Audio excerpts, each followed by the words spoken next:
Hi viewers, welcome to our channel. ప్రస్తుతం మనతో పాటు సీనియర్ పొలిటీషియన్ అండ్ మాజీ హోంమంత్రి మైసూర్ రెడ్డి గారు ఉన్నారు. వారితో ఒకసారి మాట్లాడదాం. సార్ నమస్కారం సార్. సార్ ఇటు అంబటి రాంబాబు గారు ఒక ప్రెస్ మీట్ పెట్టి ఈసీ చంద్రబాబు నాయుడు గారి కంట్రోల్లో ఉంది, ఈసీని చంద్రబాబు నాయుడు గారు నడిపిస్తున్నారు, ఎలక్షన్స్ అయినప్పటి నుంచి కూడా మా వైపే మొత్తం బాధితులు ఉన్నారు, మమ్మల్ని హౌస్ అరెస్ట్ చేస్తున్నారు, ఇప్పుడు మొత్తం కూడా చంద్రబాబు నాయుడు గారే కంట్రోల్ చేస్తున్నారు, ఈవెన్ గవర్నర్ గారికి కూడా లేఖలు రాసి అవన్నీ మొత్తం కూడా ఆయన బాధ్యత తీసుకుంటున్నారు అంటున్నాం. మరి దీన్ని ఎంతవరకు చూడొచ్చండి? ఈ ఆయన ఆరోపణ ఊపిరిబుడ్డలు మాదిరి చేసుకోవాలా. ఎందుకంటే గాలిలో వదులుతున్నాడు. ఇప్పుడు ఈసీ అనే వ్యక్తి ఒకవేళ ఎంత నిష్పక్షపాతంగా ఉన్న వ్యక్తి అయినా రాష్ట్ర ఎన్నికల అధికారి, ఆయన కూడా ఇక్కడ ఐఏఎస్కు సంబంధించిన వ్యక్తే ఉంటాడు. ఆయన కింద ఉండే విభాగం అంతా కలెక్టర్లు కానీ ఎన్నికల అధికారులు కానీ అది రాష్ట్ర పరిపాలనలో గత 5 సంవత్సరాలుగా వైఎస్ఆర్సీపీ పరిపాలనలో ఉన్న అధికారులే ఉంటారు. వేరే వాళ్ళు ఉండేదానికి లేదు. ఒకవేళ ఈసీ నిష్పక్షపాతంగా వ్యవహరించిన కింద అధికారులేమో అవి అమలు చేయాలా. అవి ఎంతవరకు అమలు చేస్తారు? అంత యంత్రాంగాన్ని పెట్టుకొని ఎన్నికల యంత్రాంగం యొక్క అవగాహన లేకుండా మాట్లాడుతున్న మాటలే కేవలం. వారు యంత్రాంగం అంతా వారి కింద 5 సంవత్సరాలుగా పనిచేసిన వాళ్ళే. కలెక్టర్ను వాళ్ళే నియమించుకుంటారు, ఆర్డీఓలను వాళ్ళే నియమించుకుంటారు, డిఆర్ఓను వాళ్ళే నియమించుకుంటారు, మండల అధికారులను కూడా వాళ్ళే నియమించుంటారు. మరి వాళ్ళు నియమించిన అధికారుల యంత్రాంగమే ఈసీ చెప్పిన చర్యలు అమలు చేయాలి. కానీ ఆ అధికార యంత్రాంగం 5 సంవత్సరాల వరకు మీ కింద పనిచేసిందే కదా. ఇప్పుడు పోయి అధికార పార్టీలో ఉండి నిన్నటిదానా రాజ్యం వెళ్ళి ఇప్పుడు వచ్చి ఈ ఈసీ చంద్రబాబు నాయుడు కంట్రోల్లోకి పోయినాడు అంటే నేనేం చంద్రబాబు నాయుడుని ఒత్తాస పలకాలని కాదు. ఇది ఎన్నికలు ఏ విధంగా జరుగుతాయని తెలిసి తెలియని మాట తప్పనిచ్చి అంతకు మించి లేదు. కొంతమంది ఏ విధంగా చూస్తున్నారంటే వైసీపీ ఆల్రెడీ ఓడిపోతుందని తమకే తెలిసిపోయింది, అంటే వాళ్ళే సిగ్నల్స్ ఇస్తున్నారంటున్నారు. అంటే అంతకుముందు రోజా చూసాము, నన్ను ఓడించడానికి వైసీపీ నేతలు ఎక్కువ ట్రై చేశారని, ఇటు అంబటి రాంబాబు చూసాము దొంగోట్లు గుద్దారు అని, ఇవన్నీ కూడా ఓటమి సంకేతాలు అంటున్నారు. సార్ అది నిజమంటారా? నేను ఓటమి సంకేతాలు అనలేను, కానీ కొందరికి అధికారంలో ఉన్నప్పుడు కింద కార్యకర్తలు కూడా ఎన్నో ఆశలతోనూ ఊహలతోనూ ఉంటారు, పనులు చేసుకోవాలని ఉంటారు. సహజమే లేండి, అది అందరము రాజకీయ నాయకులం ఎవరైనా అనుభవించాల్సిందే. ఒక తూరి శాసనసభ్యుడైన తర్వాత ప్రజలందరి అభిష్టాలను నెరవేర్చాలంటే నా చేతుల్లో కూడా ఉండదు. అలాగే ముఖ్యమంత్రి అయినప్పుడు ప్రభుత్వం అంతా ఆయన చేతుల్లో ఉన్న కొన్ని కార్యక్రమాలు చేయలేనప్పుడు ప్రజల్లో అసంతృప్తి ఉంటుంది. ఆ అసంతృప్తి అనేది నీడ మాదిరి వెంట వస్తుంది. అలాగే శాసనసభ నియోజకవర్గంలో కూడా శాసనసభ్యునికి అసంతృప్తి అనేది ఉంటుంది. కొందరు అసంతృప్తి వాళ్ళ పార్టీలోనే నాయకులు ఉండొచ్చు. ఉండినప్పుడు అటువంటి నాయకులు వ్యతిరేకం చేయొచ్చు, దానికి కాదనిలేము. వ్యతిరేకం చేసినప్పుడు నష్టపోయేది ఆ శాసనసభలో నష్టపోతారు. అవి సామాన్యంగా జరిగేటే. దాన్ని బట్టి పార్టీ ఓడిపోతుందా గెలుస్తుందా అని దాని మీద కామెంట్ చేయమంటే చేయలేను అంట. సరే, ఇటు ఎలక్షన్స్ అయిన తర్వాత జగన్మోహన్ రెడ్డి గారు లండన్ వెళ్ళడం చూసాం. ఫ్యామిలీ ట్రిప్ అని చెప్పేసి వెళ్ళారు, June 1 అలా వస్తారు అని అన్నారు. ఇటు వల్లభనేని వంశం అమెరికా వెళ్ళారు, పెద్దారెడ్డి ఆఫ్రికా వెళ్ళారని చెప్పేసి న్యూస్లు రావడం చూస్తాం. అయితే దీన్ని వివిధ రకాలుగా ప్రచారం చేస్తున్నారు. వీళ్ళు పారిపోయారు ఓటమి భయంతో, జగన్మోహన్ రెడ్డి గారు 1వ తారీఖు వస్తారో తెలియదు, రిజల్ట్ అయిన తర్వాత వస్తారో కూడా తెలియదు అని చెప్పేసి ఈ విధంగా ప్రచారం చేస్తున్నారు. వీటిని ఏ విధంగా చూడొచ్చు అంటారు? ఇవి ప్రచారాల కింద చూడాల్సిందే, కానీ అందులో ఇది వేరు అనుకోండి. ఎన్నికల విశ్లేషణ చేసి గెలుస్తారా ఓడుతారా ఆ ఫలితాలు మాట్లాడడం వేరు, కానీ ఆ సమస్య వేరు. ఈ వీళ్ళు విదేశాలకు వెళ్ళినారు అంటేనే అది యాడిస్టిక్గా తీసుకోలేము. ఎందుకంటే చంద్రబాబు నాయుడు గారు కూడా విదేశాలకు వెళ్ళినారు. కొంచెం ఈ తూరి ఎన్నికలు 4వ దశలో ఇక్కడ జరిగినాయి. అంటే ఇంక 3 దశలు ముందర వేరే చోట జరిగినాయి. అంటే గ్యాప్ ఎక్కువ ఉంది. గ్యాప్లో ఎన్నికల ప్రచారం చేయటము, అందులో తీవ్రమైన ఎండలు ప్రచారం చేసే కొంచెం ఆరోగ్యం ఇబ్బందికర పరిస్థితి, పరిస్థితిగా ఆరోగ్యరీత్యా చూసినప్పుడు ఎవరికైనా ఇబ్బంది పరిస్థితి. దానివల్ల కొందరు ఇతర దేశాలకో, ఇతర ప్రాంతాలకో పోవడము, విశ్రాంతి తీసుకోవడము. ఇంకా 4వ తేదీ ఎన్నికల కౌంటింగ్ ఉంది. అంతవరకు పని లేదు.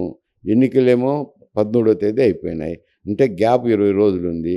కొంచెం విశ్రాంతి తీసుకుంటామని పోయి ఉండొచ్చులే. దానివల్ల ఫలితాన్ని మాత్రం చెప్పలేము. ఫలితం ఎట్టుంటుందంటే ఇక్కడ స్థానిక పరిస్థితులను విశ్లేషణ చేసి మాట్లాడాల్సిందంతది.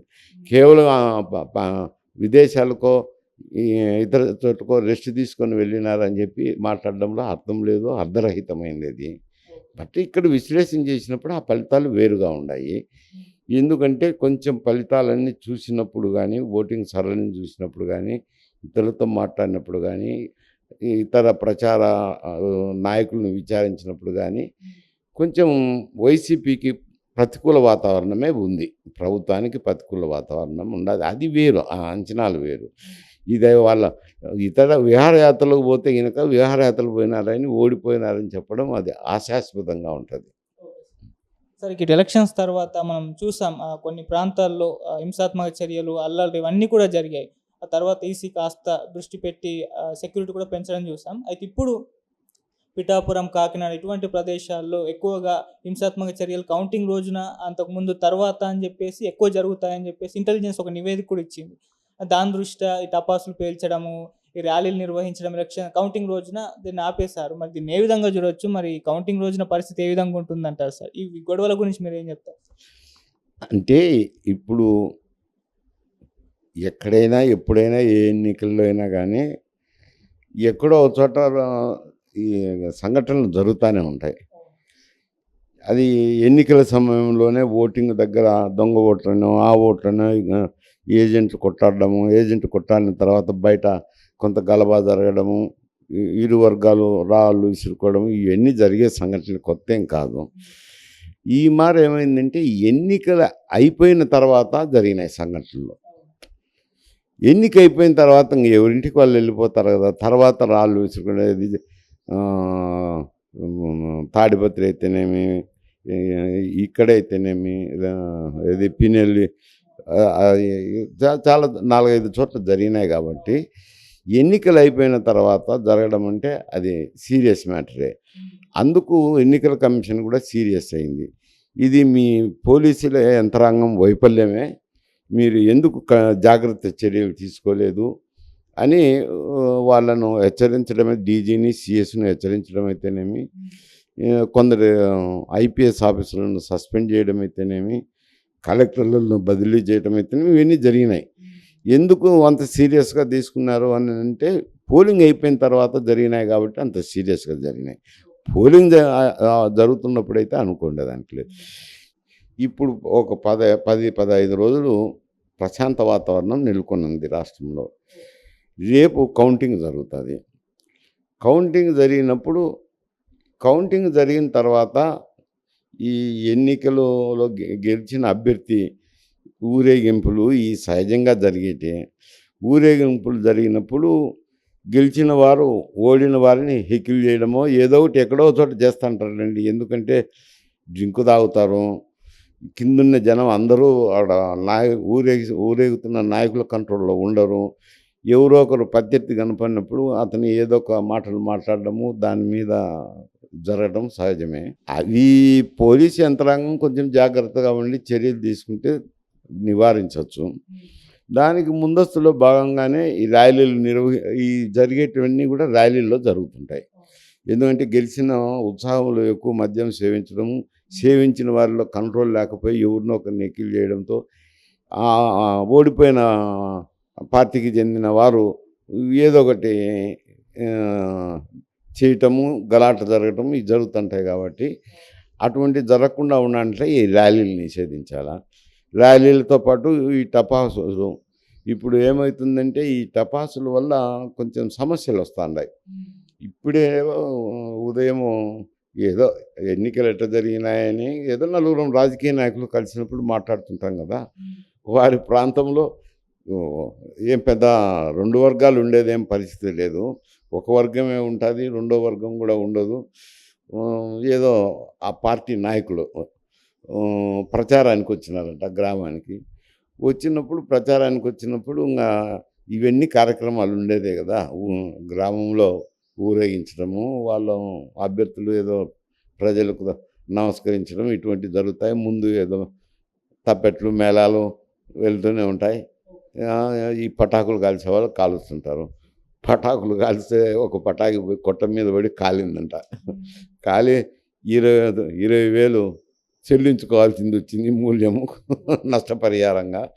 అంతా ఒకటే, ఊరంతా ఒకటే కాబట్టి ఆ పార్టీ వాళ్ళు ఇటువంటి సంఘటనలు కూడా జరుగుతాయి కాబట్టి ఈ దాన్ని నిషేధించడం అంటే హర్షించాల్సిన విషయమే గానీ వ్యతిరేకించాల్సిన విషయం అయితే ఇందులో ఏం లేదు.